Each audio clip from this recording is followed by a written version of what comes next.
خوابوں کی سرزمین۔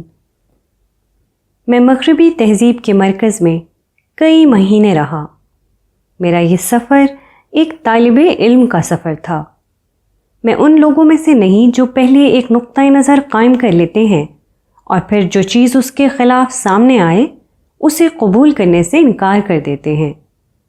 میں نے مغرب میں جو خوبیاں دیکھی کھلے دل سے ان کا اعتراف کیا، اور جو خامیاں نظر آئیں انہیں بیان کرنے میں بھی کوئی ہچکچاہٹ محسوس نہیں کی۔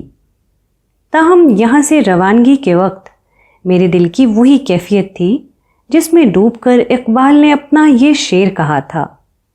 میں اس میں ذرا سی لفظی ترمیم حسب حال کر رہا ہوں۔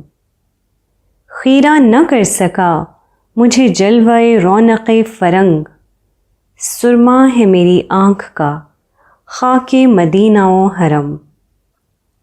حرمین سے میرا تعلق وہ بھی ہے جو ہر مسلمان کا ہوتا ہے، اور وہ بھی جو بالکل ذاتی ہے۔ میں نے اپنی زندگی کے بہترین دن اسی صحرا کی چھاؤں میں گزارے ہیں۔ جب وقت کی تپتی دھوپ نے میرے وجود کو جھلسا دیا تو خدا نے اسی مبارک زمین کو میرے لیے سائبان بنایا تھا۔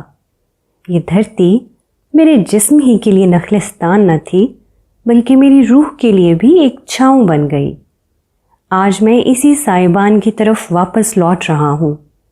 یہ میری خوابوں کی سرزمین ہے جن کی تعبیر ایک دفعہ پھر مجھے بلا رہی ہے۔ شہنشاہ کے حضور۔ مسفلا اسٹریٹ ختم ہوئی تو حرم کا بڑا سا فرش آ گیا۔ اسے عبور کر کے ہم مسجد کے اس حصے میں داخل ہوئے جسے شاہ فہد کے دور میں تعمیر کیا گیا ہے۔ ایسا لگا کہ ہم آگ کی بھٹی سے نکل کر ٹھنڈ کے سمندر میں غوطہ زن ہو گئے ہوں۔ یہ مسجد کا واحد حصہ ہے جو مکمل طور پر ایئر کنڈیشنڈ ہے۔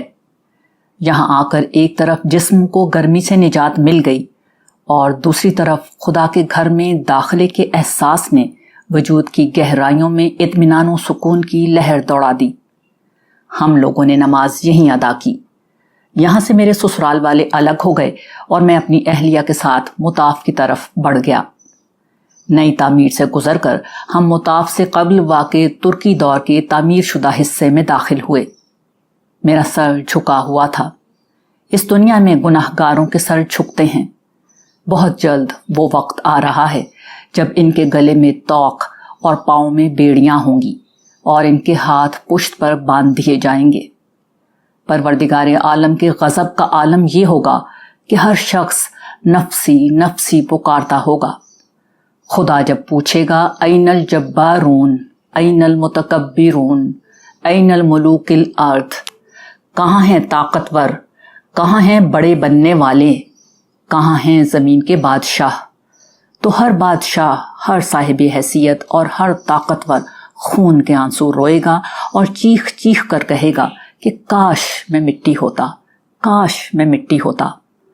اس روز جب پوچھا جائے گا لمن الملک اليوم، آج بادشاہی کس کی ہے، ہر شے پکار اٹھے گی للہ الواحد القہار، تنہا غالب ہو کر رہنے والے اللہ کی۔ اس دنیا میں انسانوں نے صرف خدا کا نام سنا ہے، انہیں اندازہ نہیں وہ کس قدر بلند ہستی ہے۔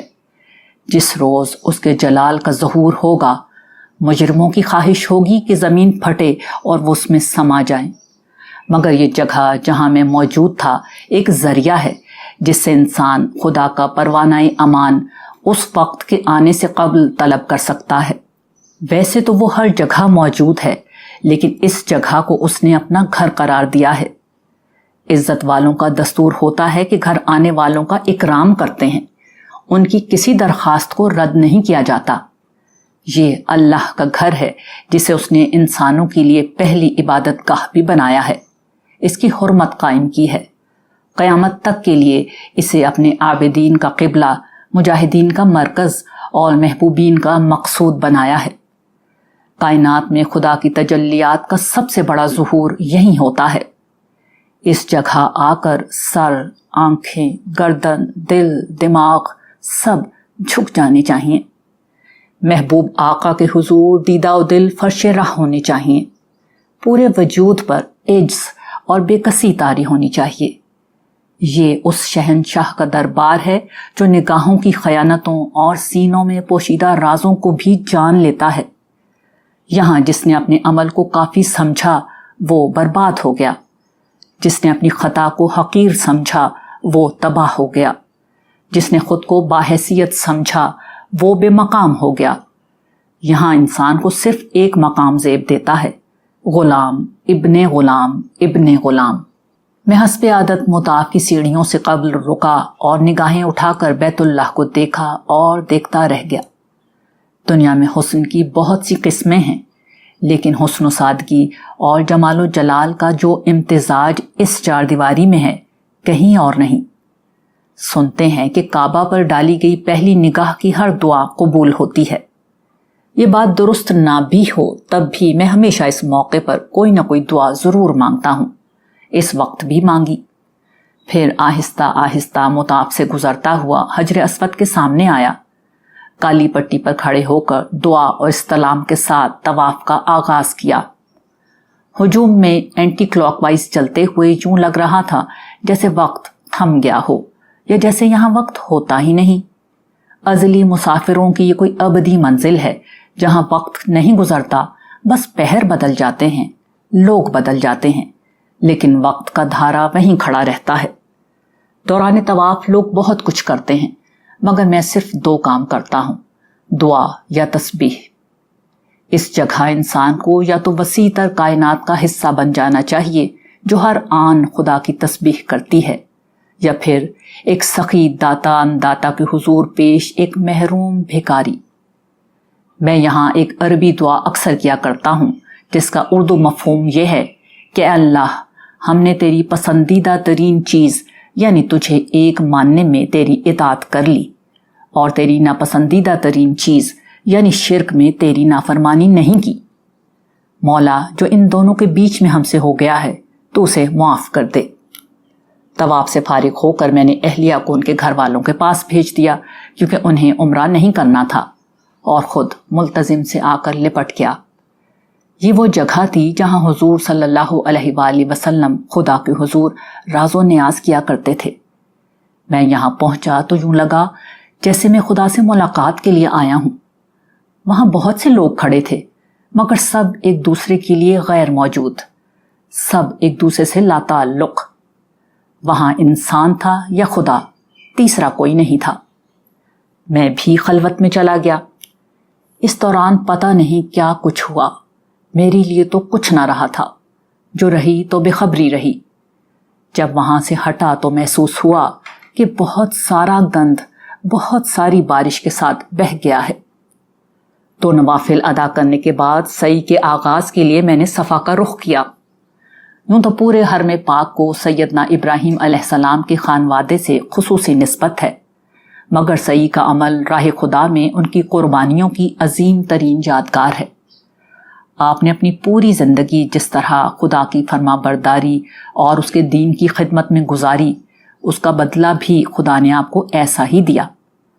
آپ ابو الانبیاء اور امام الناس قرار پائے۔ تمام حاملین کتاب آپ کو اپنا رہنما تسلیم کرتے ہیں۔ جو شخص بھی شعور اور احساس کے ساتھ سعی کے عمل سے گزرے گا وہ یقیناً خود کو آپ کی آفاقی نسل کا ایک حصہ محسوس کرے گا۔ میں سعی کے دوران دعاؤں میں مشغول رہا۔ خدا کی رحمت بہت بڑی ہے، اس سے حسن ظن رکھنا چاہیے کہ جو اس نے اپنے نیک بندوں کو ان کی بے انتہا قربانیوں کے صلے میں عطا کیا تھا، اس کا کوئی حصہ وہ اپنے محبوبوں کی بھونڈی نقل کرنے والوں کو بھی ضرور عطا کرے گا۔ حج اور عمرہ ایک علامتی عمل۔ عمرے کا آخری عمل قصر یا حلق کرانا ہے، یعنی بال کٹوانا یا گنجا ہونا۔ یہ پرانے زمانے کی ایک رسم تھی جس کے تحت لوگوں کو غلام بناتے وقت گنجا کر دیا جاتا تھا۔ گویا عمرے کے بعد اس عمل سے گزرنے والا خود کو اپنے رب کی غلامی میں دینے کا اعلان کرتا ہے۔ یہی کیا حج و عمرے کا ہر رکن ایک علامتی حیثیت رکھتا ہے۔ میں شرک کے تذکرے میں پچھلے باب میں نقل کر چکا ہوں کہ محسوس پرستی انسانی طبیعت کا خاصہ ہے. اسی بنا پر ہر دور میں انسان شرک کا شکار ہوتے رہے ہیں. انسان کا دل چاہتا ہے کہ کوئی ہو جس سے وہ لپٹ کر روئے، جسے دیکھ کر اس کا دل عظمت و احترام سے بھر جائے، جس کے گرد وہ چکر لگائے، جسے وہ چھو سکے، دیکھ سکے، محسوس کر سکے، جو اس کے احاطہ خیال میں آ سکے. جبکہ اسلام جس خدا کی طرف بلاتا ہے وہ نظر ہی نہیں آتا. یہ رکن اسلام اور بیت اللہ انسان کے اسی جذبے کی تسکین کا سامان ہے. چنانچہ خدا نے ایک جگہ بنائی جسے اپنا گھر قرار دے دیا. پھر اس نے مسلمانوں کو وہاں آنے کی دعوت دی، اور جو کسی عذر کے بغیر اس گھر میں خدا سے ملنے نہیں آتا، خدا نے اس سے آخری حد تک بیزاری کا اعلان کیا ہے. سورہ آل عمران.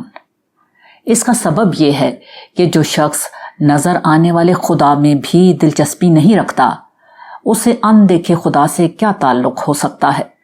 چنانچہ خدا کو بھی اس کی کوئی پرواہ نہیں ہوتی. احرام باندھنا اس بات کا اظہار ہے کہ بندہ ناگزیر انسانی ضرورتوں کو چھوڑ کر ہر مادی چیز سے دامن چھڑا رہا ہے اور رب سے ملاقات کے روحانی سفر پر روانہ ہو رہا ہے. تلبیہ پڑھنا اور بار بار پڑھنا اس امر کی یاد دہانی ہوتی ہے کہ بندہ اپنے رب کی نعمتوں کے اعتراف میں اس کے ہر غیر سے کٹ کر اس کی طرف آ رہا ہے. یہ دو اعمال بندے کو اس عظیم عبادت کے لیے ذہناً تیار کرتے ہیں جو حرم میں شروع ہوتی ہے. حجر اسود کا استلام خدا کے داہنے ہاتھ پر بوسہ لے کر عہد وفاداری کا ہم معنی ہے. پرانے زمانے میں بیت کا یہی طریقہ رائج تھا. طواف اپنے محبوب کو اپنی زندگی کا مرکز بنا لینے کے ہم معنی ہے. شمع و پروانے کی حکایت سے کون واقف نہیں؟ طواف اسی کا دوسرا نام ہے. ملتزم پر بندہ خود کو رب کی چوکھٹ پر محسوس کرتا ہے، جہاں وہ اپنے مالک کے قدموں میں سر رکھ کر گڑ گڑاتا ہے. صحیح کا عمل سیدنا ابراہیم علیہ السلام اور ان کی ذریت کے اس عظیم مشن میں شامل ہو کر جد و جہد کرنے کے ہم معنی ہے، جس کا آغاز آپ نے اس بے آب و گیا صحرا میں کیا تھا.